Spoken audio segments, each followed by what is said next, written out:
Ale, ale. Hola a todos y bienvenidos a un nuevo vídeo de tu canal Rugido TV. Hoy estamos de celebración, ya que hacemos el vídeo número 200 y aprovechando la efeméride os vamos a presentar dos nuevas secciones para el canal.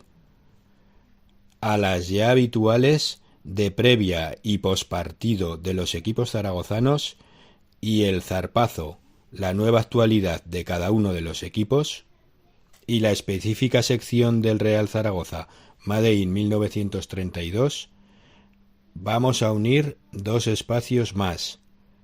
El primero, los sitios de Zaragoza, donde daremos cabida a todos los deportistas aragoneses o no que hayan defendido con orgullo y valor los colores de nuestros equipos, como lo hizo Agustina de Aragón. Y la segunda sección será Área 51, donde hablaremos del fútbol en general, Primera División y otras ligas europeas, la Champions League, la Europa League, el Mundial o las Eurocopas.